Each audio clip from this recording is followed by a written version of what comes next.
Welcome to My Feelings Over Tea podcast. In today's episode, we are talking about men and grief, where we challenge societal norms. We're going to unpack the stigma around vulnerability and explore the complex emotions tied to grief and loss. Together, we'll create a space where men can openly share their grief journeys, find support, and discover healthier ways to cope. Whether grieving, supporting someone who is, or simply curious about this transformative topic, we're going to talk about all those things and maybe some things in between. So I have a special guest joining me today. Mr. Tony Lynch, who is the founder of the nonprofit Memories of Us Ltd. He's also the Men's Grief Support founder of the Global Grief Network, host of the podcast Grief, Let's Talk About It, which is awesome, by the way. He's a guest speaker, program designer, editor-in-chief of the Grief Talk magazine, and host of the Global Grief Conference. So he's going to share much more about who he is, what he does, and how he became one truly connected to grief and men's grief and has created this empire around grief and helping. So I'm excited to have Tony joining me today on this episode. You are in for a real treat. So hang out, grab yourself a cup of tea, come back and join me because we're getting ready to start the show right here and right now.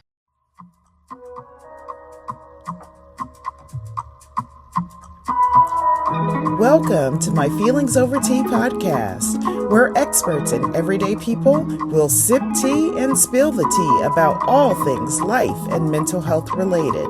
So grab yourself a cup of tea and join me, your host, Dr. NaKaisha Tolbert Banks, for hot topics, helping you to cut through the muck of life and live your life well in My Feelings Over Tea podcast, right here and right now.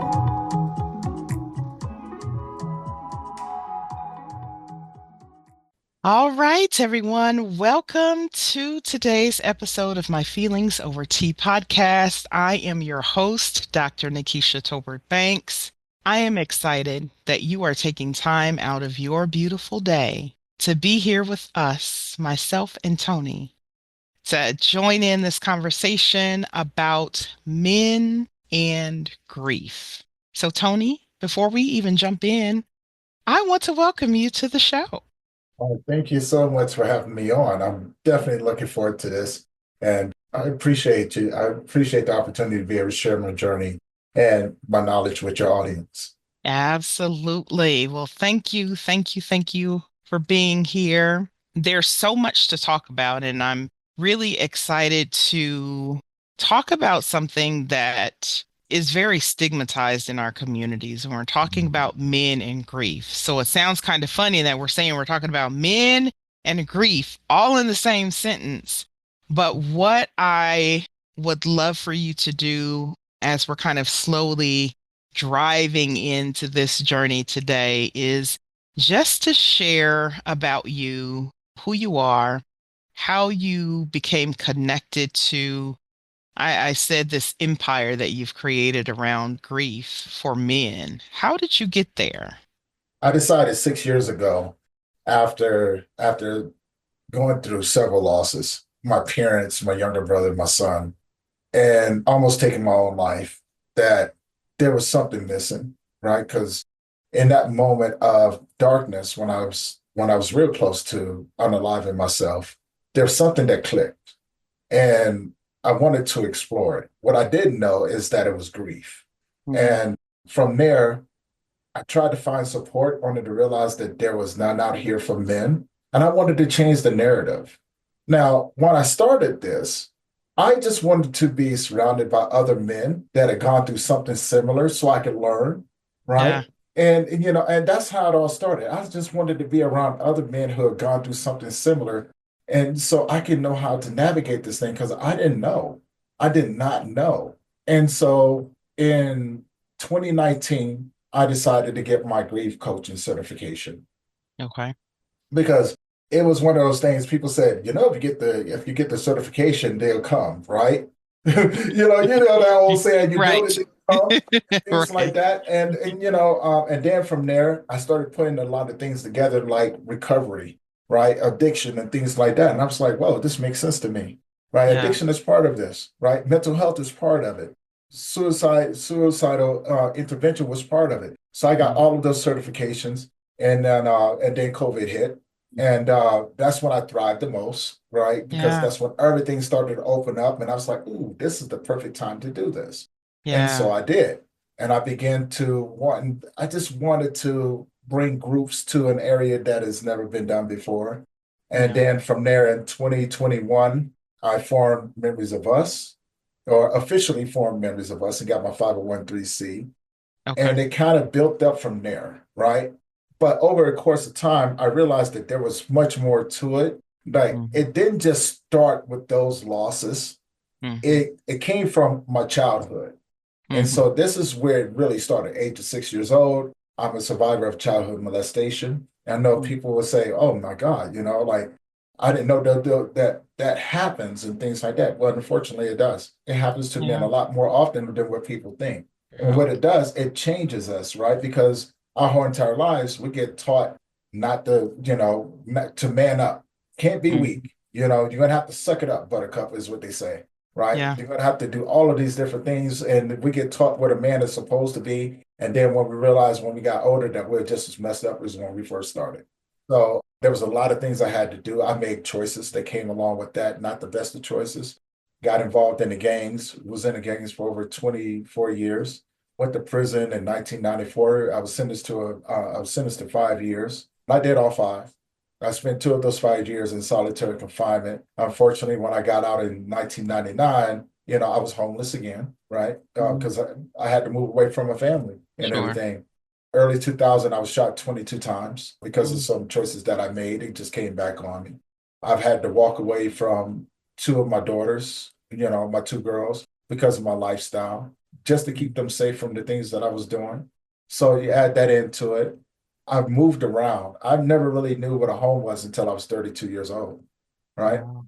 And Yeah. and then from there, I met my narcissist, right? Didn't know that she was a narcissist, Mhm. right? And I would before I met her, I was an alcoholic for over 20 years. Okay. Didn't even know that I was until I woke up one morning and I was like, why do I got a tall boy in this hand and I got a half a bottle of tequila in this hand and this is only 3 o'clock in the morning and here I Yeah. am drinking, right? And I didn't recognize the person I was in the mirror. And then, like I said, I met her. I stopped drinking. We had our son, 2007, December 18th of 2007. So he was my Christmas baby. It's the first time in a Okay. long time that I had not only a home but a family and Hmm. things like that. And I'm thinking to myself, like, this is what I'm going to do now, right? I want to be a father, but I didn't know how to be a father, nor did I Yeah. know how to be a man. Now, I'm gonna backtrack a little bit because I don't want to go all over the place. But during the course of being a gang member, I lost over 400 plus of my friends, and I've watched them die. Like it wasn't that you just heard, oh, such and such. No, I was there. I held their hands. I was there when they took their last breath. Hmm. 400 plus. And what do you do with that? Right? When all you know is how to survive, how to fight. And when Sure. things like this happen, you got to go out there and do something. So it's just a Yeah. continuous cycle of chaos. So now you add that in, fast forward, I got this son. Then the narcissist finally revealed who she was, and she destroyed me one piece at a time, took my Hmm. son away from me for 2.5 years. Pretty much, she got me evicted out of places. She got me fired from jobs. She got vehicles repossessed. She stalked me. She did everything that she could to destroy me. And she did, right? She did a pretty good job of beating up on me. But now here's where it gets tricky because during that time, she also convinced CPS to beat up on me too. So now she's doing it, they're doing it, and everyone else around is just believing her. And it was just one continuous thing after another. Finally, she messed up, and I got custody of my son. And from there, I had to learn how to be a man, but I didn't have any positive role models. So I chose my faith. I chose God to look at it as a model of what a man looks like. And I knew I wanted that. I wanted to be respectful. I wanted to rebuild on my morals. I wanted to have a peaceful heart. I wanted wisdom.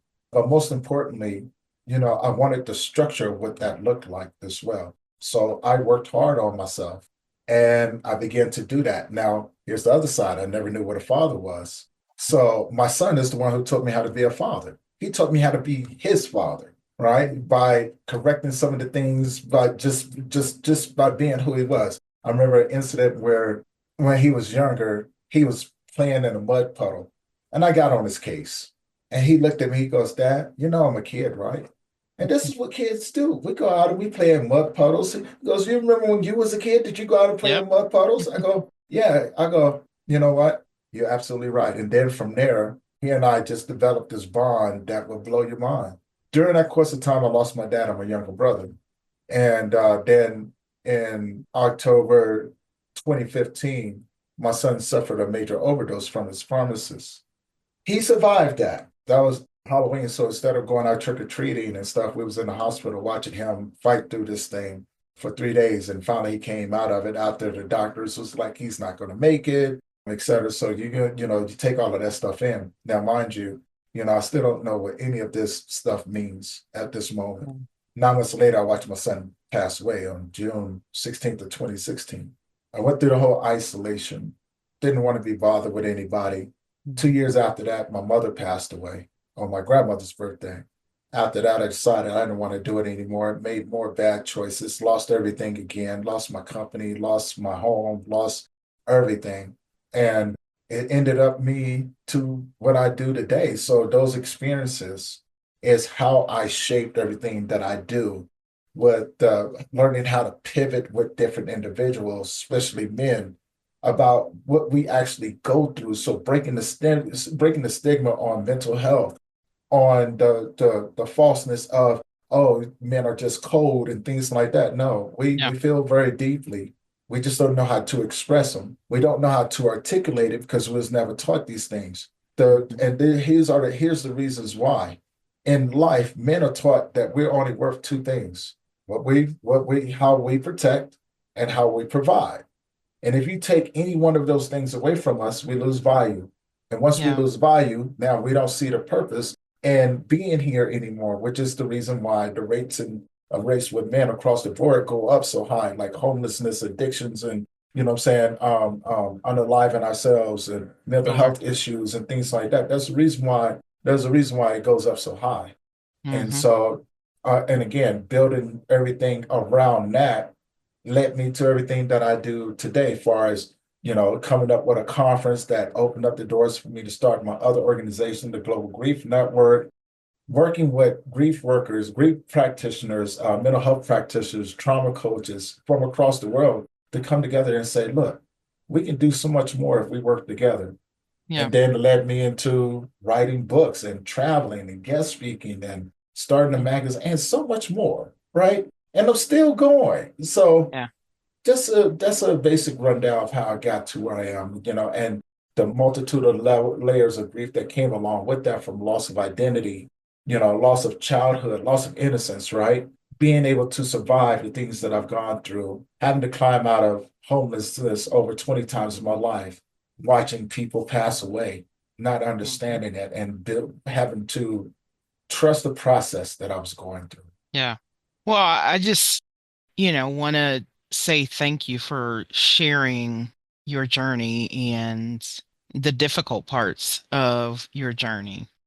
And, we had the opportunity to talk earlier prior to the show. And, one of the things that we talked about is just the difficulties that men face. And you talked about it with stigma, right? The stigma that is attached to men grieving and what that's supposed to look like and the reality of what it does look like. And I think the Right. reality of what it does look like and what it should look like, it's two different things. Yeah, it is. No, go ahead. Go ahead. No, no, no, no. I think you know where I'm going with this. Like, Hmm. what should it look like? Because we know, as you've just talked about, it's difficult, I think, for men to express how they're feeling in grief because of the stigma that's, present for men in our communities and how they should be. But I want you to talk about maybe from your experience how you were able to connect to your own grief. Well, it's perception versus reality, right? I developed a technique during the process of slowing down things. And when you got to be careful when you ask for wisdom, Mm, right? Because sometimes it will open up the doors to the things that you never even thought about. And that's where I started putting two and two together. One, being very observant of the other men that was around me, but not just men, women as well, right? mhm, Because I wanted to see if there was something similar to what I was going through. And I was going to, that way I could kind of have an idea of what I was supposed to do, right? mm. Unfortunately, that's not the way that it happened. When I Yeah. started putting two and two together, it looked so crazy. Like the grieving process that men go through we do it right in front of you, but if you don't understand the language that's being used, you'll never know what's really going on. So what I mean by perception versus reality, you ever see men walk around angry all the time, Yep. right? And you Yep. often think to yourself that there's something wrong with them. Maybe you see a man who's isolated a lot, right? Kind of like not wanting to be around people grumpy, things like Mhm. that, right? Maybe you see a man walking around, maybe an alcoholic, maybe an addict, and you often think to yourself like he should have made better choices. And I would tell you this, right? The truth of the matter is that you're right on every aspect of it. You're right on every aspect of it. But now here's another reality to it. Anger is our go-to language when we're hurt. We get taught this a lot when we're children, right? As young boys, we're supposed to be tough. You got to Right. man up. And so Right. when we get told not to cry so many times, well, you learn not to cry. And so what do? We get angry. You ever Hmm. see the older brother or the younger brother For sure. constantly causing fights with his siblings or other Right. people out there and things like that? Yep. Well, that's how men cry. That is how men cry. And if you don't understand that, then you're always going to look to yourself like, why is he so angry all the time? Yep. Life beats us up along the way, right? Yeah. So we learn how to survive. We learn to just keep our mouth shut because society and life teaches us that no one cares about what we go through. So we suffer in silence. That's the whole mental health thing, right? For Oh, sure. I don't want to tell you because for one, I don't trust you what's going on with me because you may just throw or you may just throw it back on me and try to hurt me with it. You may just use what Yeah. I say to you and just try to use it to beat me up with. So I know to Yeah. be careful. This is how we keep ourselves safe, Right. right? Now, when that begins to run out, it starts off with a beer, maybe Right. a shot of tequila, maybe, saying some hard alcohol, right? And we sit down in the dark and we get lost in our thoughts because we're fighting our demons. Right. But it helps numb the pain. That's what it's doing. It helps numb the pain because we still got to go up and provide and protect for our family. Yeah. I can't lose this spot because if I do, then what am I supposed to do with that? I Hmm. still have to be a good mate to you. I still have to perform my duties to you because this is what you expect from me. You ever heard this phrase? I can't be with an emotional man, Yeah. right? Yeah, you've heard Yeah. that before, right? Yeah. Yeah. Yeah. Look who's saying that, right? Hmm. But you also heard this statement too. He don't talk to me about nothing because he Yeah. doesn't feel safe with you. You've already proven to him that you don't want the type of man that you're asking for. So it's contradicting. Now here's the other part to it. And this is the part that gets a lot of people, but then no one wants to take accountability for it. What happens when that man runs out of options? What happens when he's so tired that he can't keep fighting anymore? And he goes out there and he removes himself permanently from this world. Now you want to listen to him. Now you want to say he didn't have to do that. Now you want to say, oh my God, I tried to do everything. No, you didn't. That's the reality of it. Perception versus reality. Men don't know how to articulate what we're going through because no one wants to hear what we're going through. When the last time you asked the man in your life, how are you doing and really mean it? When the last time that you say, hey, whenever you want to talk, come on. But when it does, you turn it into something that you're going through. Do you ever understand the impact that that has on a man? I know this. I've been there. I've Yeah. been there several times. And those people that I thought that I could trust were the same ones that taught me that I couldn't trust no one. But most importantly, most men can't trust themselves. Most men are afraid to admit that we're afraid. And that to a man is the worst feeling in the world, to be Sure. afraid of your own, of the people in your life, of what they may say about you. We will play scenarios over in our head over and over and over again until we begin to believe them. Yeah. And it adds to me saying, you know what? I'm better off on my own. You know how many times I've said that? I'm better off on my own. I'm safer on my own.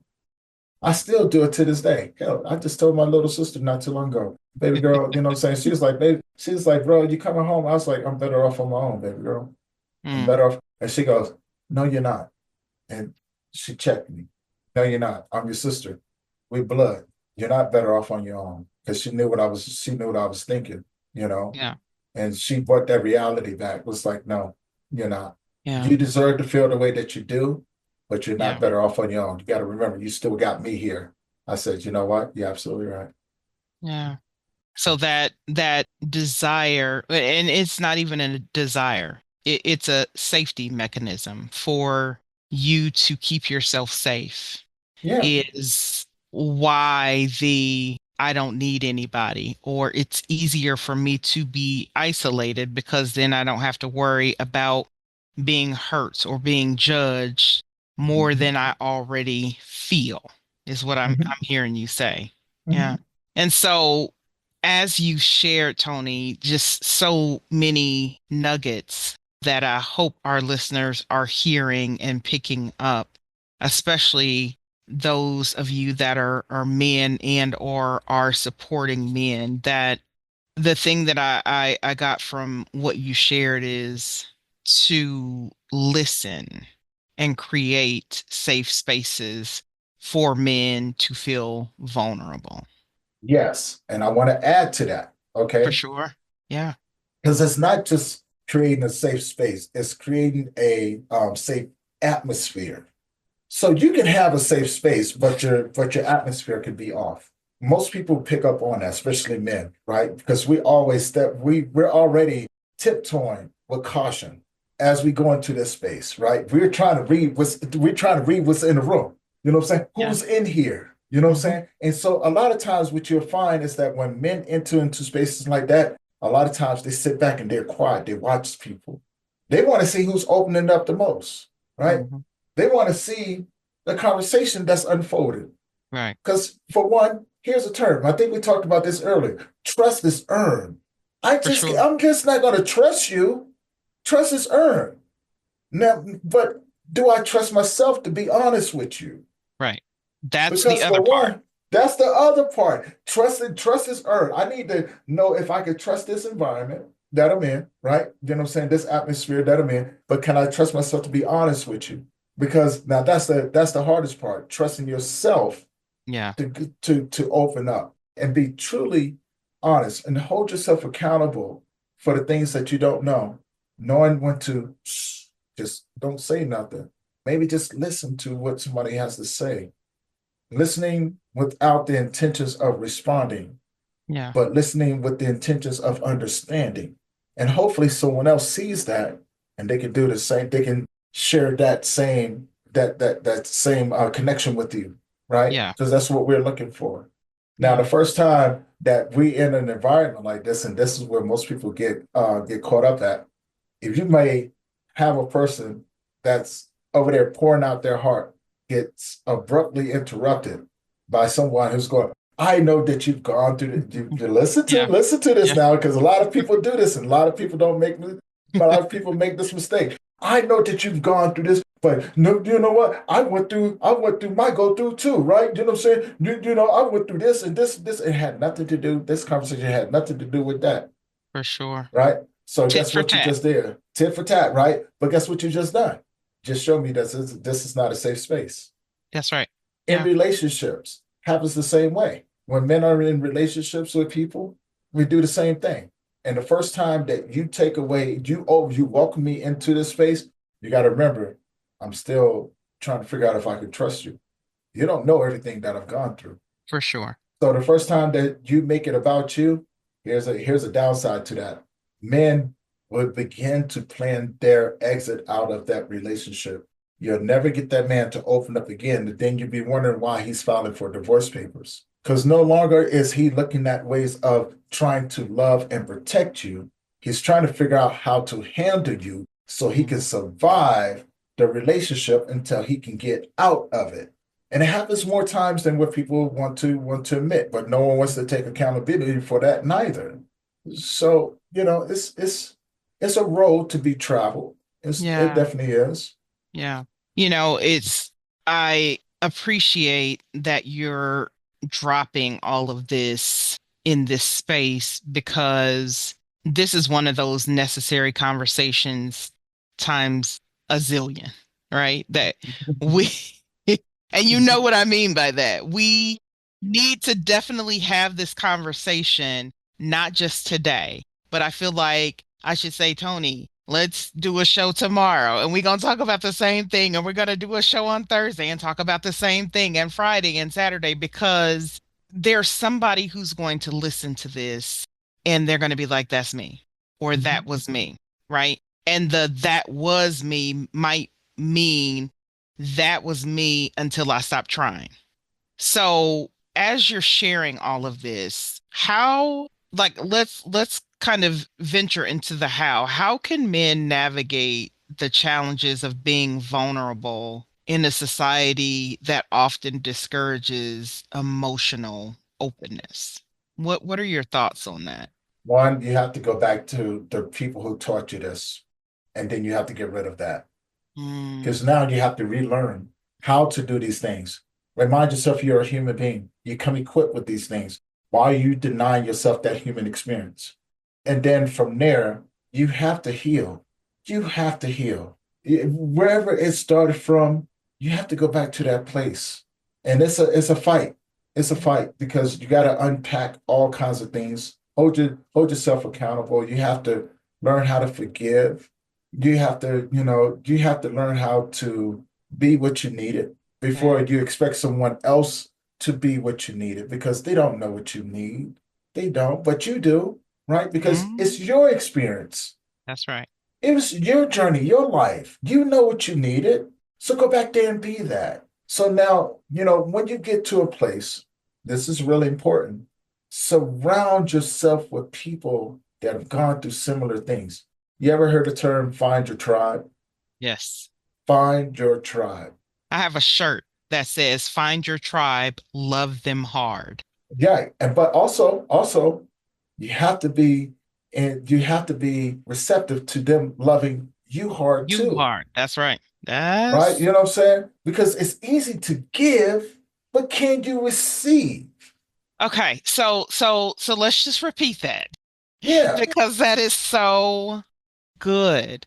I said find your tribe, love them hard. And you said, I and said it and are you willing to let them love you hard as well? yeah, Right? You know what I'm saying? Because it's again, and I'm gonna repeat this, it's easy to give than it is to receive. When you've been so strong your whole entire life and you've been a person that people can depend on, you're used to giving. Can you receive that love back? that's right. Are you receptive to that? Can you reciprocate that? Yeah. Can you allow people for a moment to speak life and love not only over top of you, but into you? Yes. Are you willing to, what I'm saying, let down your guard a little bit and trust just a little bit? Mhm. Just look, you ain't got to trust all, just trust a little bit Yeah. until somebody earns that. And then you take your baby steps. Yeah. From there, understanding how to articulate truthfully and honestly what your emotions are telling you Yeah. and put words to those emotions and going, it's not all anger. Hmm. It's Hmm. depression, it's anxiety, or maybe I'm overwhelmed, maybe I'm tired, maybe I'm exhausted, maybe I'm in a state of sorrowness, Yeah. maybe I'm lonely. And then you break that down. What does that mean? Well, I'm lonely because, I'm saying, I'm tired of being judged. I'm lonely because I don't know how to let people into my world, right? What do you mean by that? Because I'm afraid.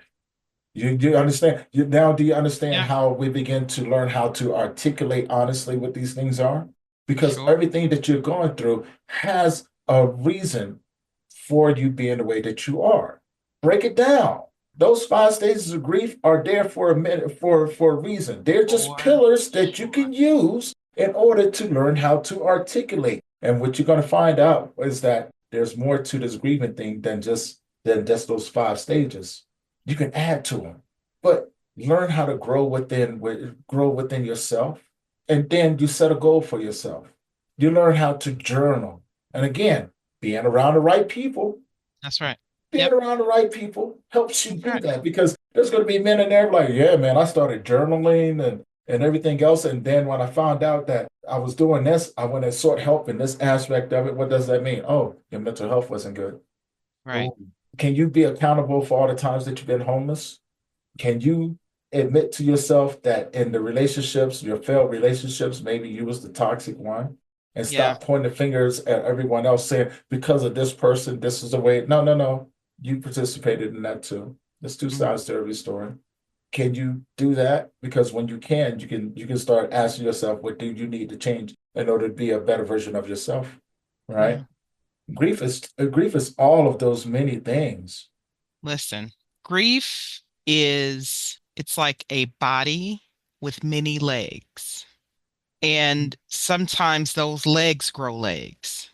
It's Yeah. supposed to. The problem is, Dr. NaKaisha, is that most people that go through grief and have been surviving their whole entire life, they live within their head and they don't know how to connect the body to the head. So that's Yes. why the body tends to develop all of these tentacles like an octopus, because it's Hmm. trying to tell you you're going to have to go these different routes, right, in order to get to where you need to be And heal. Yes. and heal, Yes. right? Yeah. But you Yeah. have to be able to reconnect the synapses so you can begin to live within your whole body, because your body keeps score, Yes, it does. It right? does.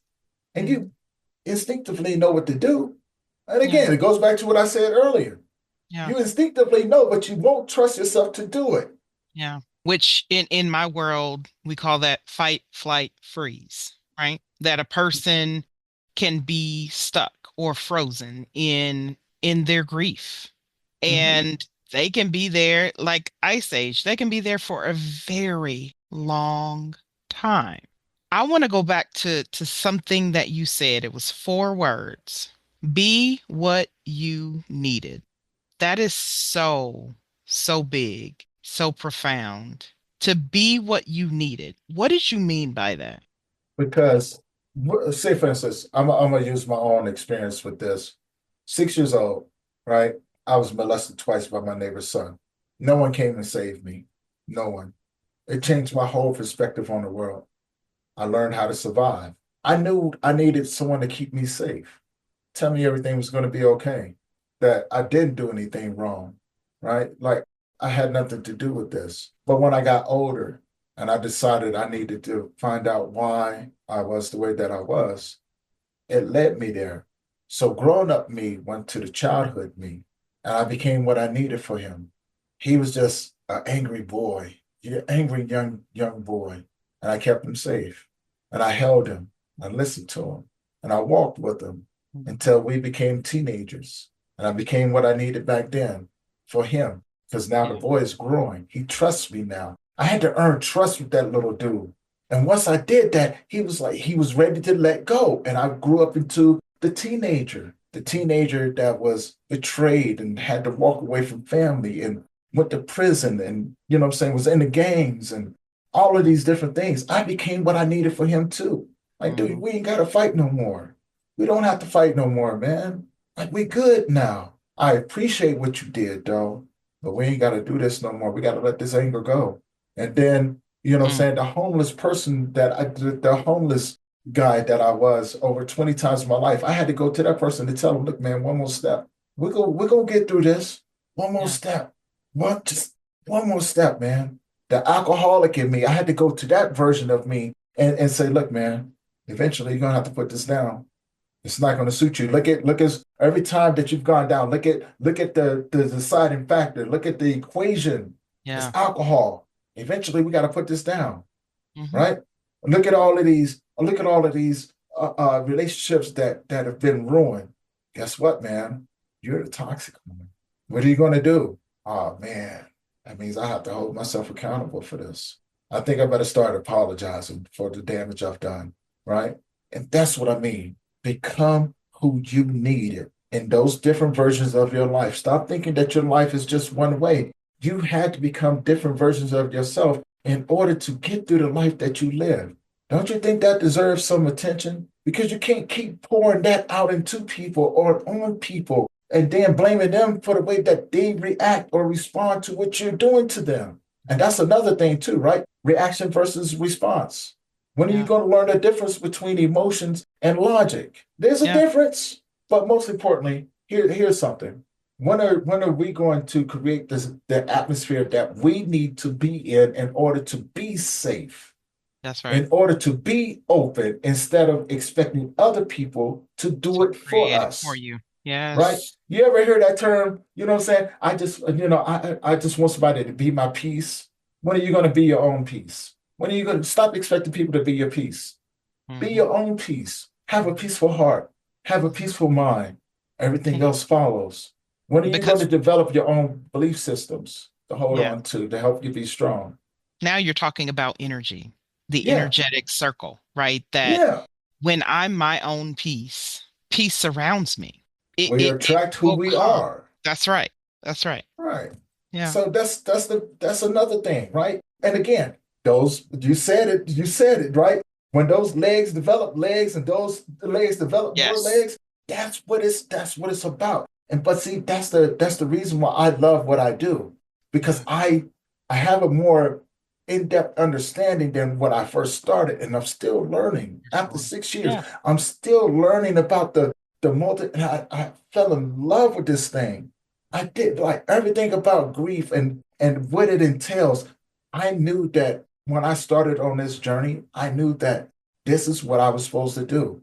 I Mhm. knew that this is what I was called to do, and I understood my purpose, Yeah. right? And it became the best thing that I ever did was I said yes to it because it revealed me, and that's what we want for everyone as a human being, right? Yeah. Now it goes a little bit deeper than that because you got to work on developing some tools, right? For You know sure. what I'm saying? Yeah. You For got to sure. work on developing some For tools, right? sure. You know what I'm And saying? that's a necessary. That has to Yeah, happen. Yeah. it has to happen, right? But and then from there, you kind of work on yourself a lot. You learn how to correct yourself. You learn the difference between reaction and response, right? Yeah. And then you have to understand that playback scenarios when you've had a reaction to what somebody said. Now ask yourself, was it good or was it bad? If it was bad, ask yourself why it was bad. Why Hmm. did it feel this way? Oh, you missed something. Yeah. Yeah. You have to go in, Yeah. you have to I fix that. Yeah. As we're kind of landing in this space right now, there may be somebody that's listening that says, I've heard all of this, and I'm in a space now where maybe I'm ready to make this transition, but I want to make sure that I'm safe for me. What are some like practical tools or strategies for coping with grief as a man is kind of going along this journey? And I'm not saying necessarily like everything that's a strategy or a tool will work for everybody, but I know that one piece that's out here that I see because I'm a therapist is that therapy can be helpful, but Mhm. that's kind of its own bear for some people, and understandably so. So, in addition to therapy, that could be one tool or strategy. What might be some other practical tools that you would suggest? You talked about journaling earlier, which I think is great. Is there anything else that you found along your journey that's been helpful? Yeah. Grace. Have some grace for yourself. You got to Mhm. remember this is unfamiliar territory to you. So you don't need to have all the answers, but you definitely got to have some grace for yourself. Because there's gonna be questions that you're gonna have that the answers not aren't going to be readily available to you. Yeah. right? And that could be frustrating for you. That's totally fine. It's totally normal, right? But have some grace for yourself. Secondly, find yourself someone that you can that will go with you places. So, say for instance, a grief buddy. You know how when you're in recovery, you got sponsors and things like that. Yes. Find you a friend that you've been around for some while that what I'm saying, that you can go, hey, if things get too bad, I'm gonna tap you on the shoulders. That Yeah. means I need to get out of here. Yeah. Find yourself somebody like that that'll go, hey, you can go to and go, hey, I saw that they're doing a support group over here off of 4th Street. Yeah. I would like to go there. It's on this night right here at this Yeah. time. You mind going over there with me? Now we Right? not talking about trauma bonding, y'all. No, no, we're not trying. This is having an accountability partner, right? Not Yes. trauma bonding. Trauma bonding is Yes. something totally different, right? That's when Yes. you get too many people in the same room that hasn't healed, but that they're looking for a safe place to lay their head, not understanding that you're bonding through the things that you've gone through, and you're not really working on the things that you're supposed to. This Yes. person is going, hey, you know what I'm saying? Yes. That group just started. That person's going to hold you accountable. Remember, you called me and said that if we wanted to go, yeah, come on, man. Oh Let's man, go. don't worry, I got you. All right, I got the car. Let's go. Yeah. Let's Yeah. go. Right? And we're going to get there, and we're both going to sit there. Right? You know what I'm saying? And if you're a man, this is truly important because you're going to sit there, and if you ain't feeling it, you ain't feeling it. You tap that dude and say, hey, man, it's not. I'm not ready for this right now. Okay, not a problem. Come on, let's go. You Yeah. shouldn't feel bad about getting up and leaving if you need to. But that person's going to make you feel that much more comfortable. Why do I Yeah. say that? Because most men will sit there and suffer, but also zone out because they're not getting what they need to get. That's why you need an accountability partner with you. You need a grief buddy with you. And then when you get to a certain point, this is why I say you may have gotten everything that you needed out these support groups from the individuals that are around you. Therapy. Mm. Find you a therapist, but do your research. Find out what they've gone through. Can they relate to what you're about to lay on their lap? Let's look at some reviews. I want to see what I'm getting myself into. And maybe your form of therapy may need to be a little bit more straightforward. You may need somebody to tell you, hey, you messed up, dude. But that's okay because you're here. And as long as you're here, we got part of the battle won. Now let's work on winning this war. You may need somebody to tell you these things. And then on top of that, when you begin to redevelop your circle, surround yourself with people that speak to your love language and vice versa. This is where people find themselves in trouble again. You may surround yourself with people that may not speak the same love language or may not be able to speak to your love language. And then you find yourself in a situation to where I'm not getting nothing out of this. I'm not getting so surround yourself with at least one person. So say Yeah. for instance, if I know that Dr. NaKaisha is one of your love languages is, what I'm saying, acts of service. I know this. I may go to Dr. NaKaisha and go, hey, would you like to go volunteer over here at hospice today? There you go. Yeah. Maybe it's gift giving. Maybe I don't turn down a gift that you're giving me Hmm. because I know it makes you feel good. Yeah. Maybe it's, what I'm saying, maybe it's physical touch, words of affirmation. Maybe just, it's a matter of figuring those things out as you go. Surround yourself with people that can do that for you. Yeah. All of that is good. I want to go back and do a quick touch point with finding a therapist. Because I'm a therapist, I want to put this information out there because there may be somebody that's listening that's saying, I don't even know how to go about this. And as Tony suggested or shared, do your research, look online. If you find a person, hey, this Tony guy he seems to look okay.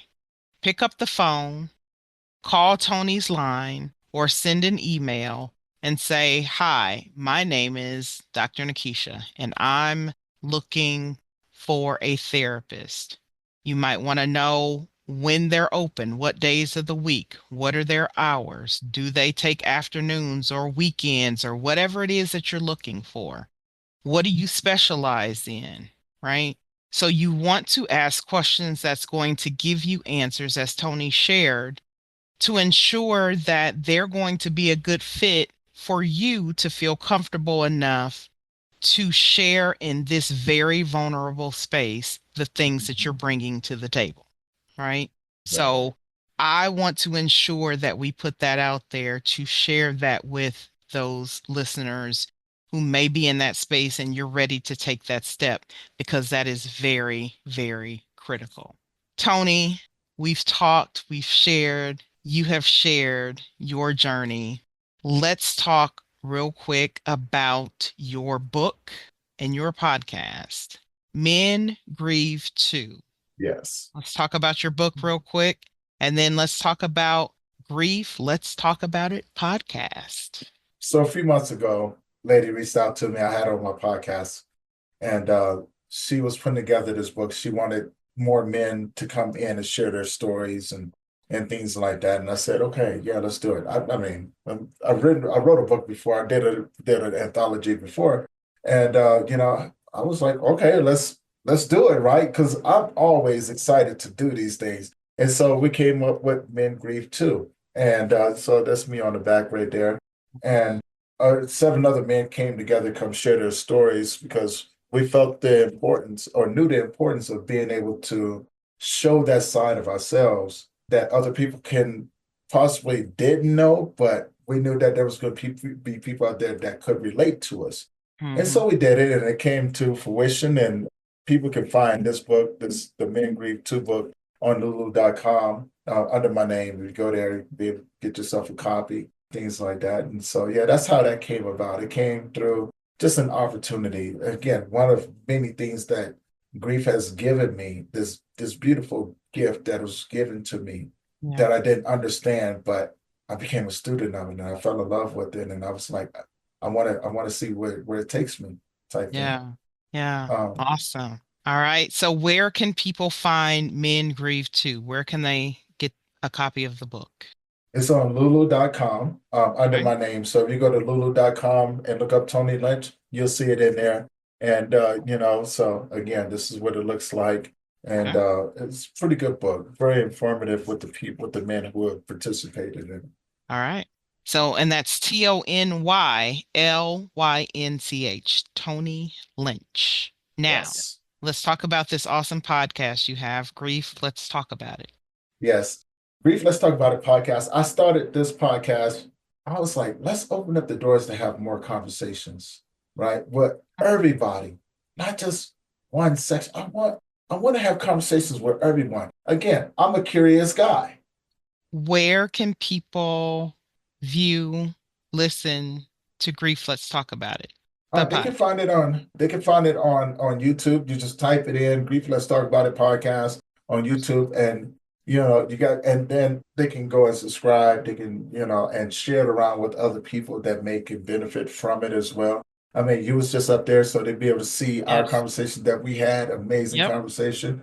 And again, I drop a podcast every day, and they are live streamed, so we don't want people to miss anything. We don't, Hmm. right? We Hmm. want people to get what they need from us, but most importantly, to be able to understand where the people that I'm talking with, that Yeah. they're coming from. So the podcast serves as a place where people can find resources. They can find support from people who are out here doing the thing Yeah. and knowing what they're getting themselves into without having to go around and go, oh well, this may be just like the no, no, no. We're changing up the whole narrative. But it's also a great way for me to support my colleagues as well, right? Yeah. Shine a light on them, Yeah. give them the recognition and the kudos as we talked about. You know what I'm For saying? sure. This is my way of giving them their flowers, of saying, man, you are truly amazing and you deserve this. Come on, Yeah. right? Perfect. I love it. Mr. Tony Lynch, how can people get in contact with you if they want to connect with you? Yes, several ways. They can find me on Facebook as Tony Lynch, Memories of Us, or the Global Grief Network, but more than likely Tony Lynch. If you connect with me up there, shoot me a message. We can connect from there. They can find me on LinkedIn as Tony Lynch. They can find me on Instagram as Men's Grief Support. I'm constantly putting content out anyway, Okay. right? But if they need a more direct line to me, they can email me, at tolynch46@gmail.com. Shoot me a message, let me know what you're looking for, and then we'll connect to see if we're a great fit. If we're not a great fit, I can find somebody for you. Okay. Perfect. All right. As we wrap up today's show, Tony, I would like for you to give those that are listening one word that feels inspirational for you that you want to share with our listeners. Honesty. Honesty. Okay. Honesty. Friends, you've heard it. Honesty. I want to challenge you to take that word honesty and sit with it and see where it lands for you in whatever area of your life that tends to resonate. And remember that grief is not a sign of weakness, but a testament to the depth of your love and the strength of your connection. As we part ways today, here's a thought to carry with you. Grief is the price that we pay for love, but through that journey, we often discover beauty, resilience, and growth. I want to thank you for joining me on today's episode of my Feelings Over Tea podcast. Let's continue to break the silence together.